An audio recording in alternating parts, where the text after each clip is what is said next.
Assalamualaikum warahmatullahi wabarakatuh. Baru saja kami Forkopimda bersama-sama melakukan pembahasan terkait dengan status zona merah yang ditetapkan oleh Gugus Tugas Nasional kemarin. Yang pertama, berdasarkan data, memang kasus positif COVID-19 di Kota Bogor 2 minggu terakhir menunjukkan lonjakan yang cukup tajam. Ini disebabkan karena mitigasi infeksi atau tracing kita yang pertama, dan yang kedua disebabkan juga karena testing kita yang masif, yaitu swab yang masif. Dari data swab positif yang ada, kita mendapatkan beberapa data. Jadi dari seluruh kasus positif yang ada, hasil swab 49% itu berasal dari penelusuran, dari tracing. Jadi penelusuran orang yang positif itu ada 49%. Yang kedua adalah orang yang memang gejala kemudian minta di swab, itu 24%. Yang ketiga adalah swab masif di tempat umum, di tempat pekerja, kantor, pasar, dan lain-lain, itu 18%. Dan yang terakhir 7% yaitu screening, karena pulang dari luar kota atau karena keperluan untuk operasi. Jadi kami menyimpulkan bahwa testing dan tracing kita yang gencar ini menyebabkan lonjakan positif. Namun demikian ada fenomena yang harus kita waspadai. Klaster keluarga menempati peringkat pertama. Transmisi lokal sudah terjadi, penularan dalam keluarga sudah terjadi. Ada sekitar 45 keluarga dengan 189 kasus positif. Ini harus kita waspadai. Data menunjukkan bahwa dari yang positif, anak dan lansia dengan mobilitas yang tinggi itu terpapar. Jadi kami menghimbau kepada anak dan lansia mulai hari dan ke depan untuk betul-betul tidak keluar rumah apabila tidak ada hal-hal yang mendesak.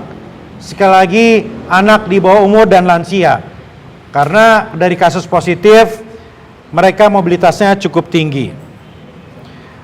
Klaster rumah tangga ada di peringkat pertama.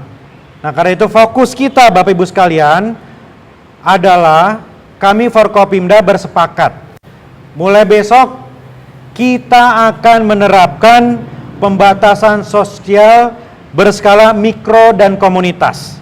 Sekali lagi, pembatasan sosial berskala mikro dan komunitas. Artinya apa? Berskala mikro adalah pembatasan aktivitas kegiatan di RW-RW yang zona merah. Di sini aparat ASN, TNI, dan Polri akan melakukan pengawasan ketat kegiatan-kegiatan di zona merah ini.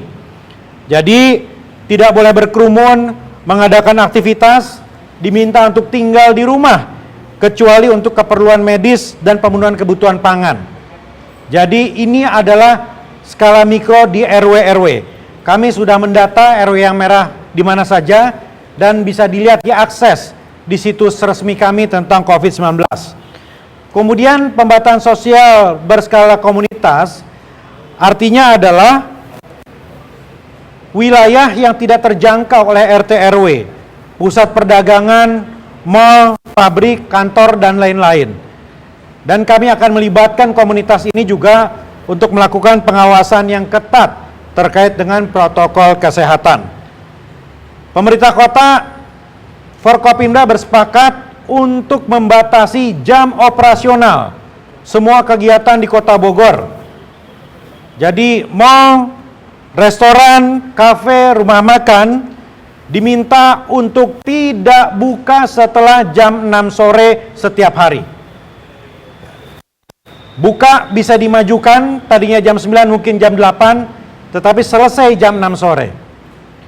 Dan diberlakukan jam malam. Di atas jam 9 malam tidak ada lagi aktivitas di Kota Bogor. Berkerumun, berjualan, berdagang, dan sebagainya. Kami juga menutup fasilitas publik milik pemerintah, taman dan fasilitas publik lainnya kita pastikan tidak dulu digunakan oleh warga. Kami juga akan memberlakukan kembali perwali untuk menerapkan sanksi dengan cepat. Karena landasan yang digunakan kemarin masih agak berjenjang dan masih agak lama. Karena itu mulai besok akan berlaku kembali perwali yang bisa langsung menerapkan sanksi kepada warga apabila melanggar protokol kesehatan. Kami juga akan memperkuat unit lacak dan unit pantau di wilayah agar bisa mendeteksi secara aktif kasus-kasus positif di Kota Bogor.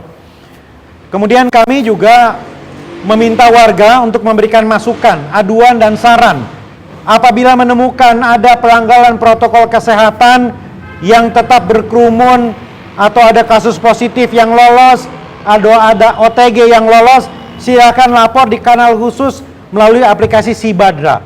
Jadi masuk ke aplikasi Sibadra, ada khusus COVID-19, silakan laporkan di sana, akan direspon secara cepat. Yang terakhir, Bapak Ibu sekalian, kami menghimbau kepada seluruh tokoh agama dan tokoh masyarakat. Mari kita bersama-sama memanjatkan doa. Kunut nazilah di setiap subuh di masjid-masjid di seluruh penjuru Kota Bogor. Memanjatkan doa di gereja, di semua tempat ibadah, agar kita diberikan kekuatan untuk kembali bisa mengendalikan COVID-19 ini. Terima kasih. Semoga Allah Subhanahu wa taala selalu memberikan kekuatan kepada kita semua.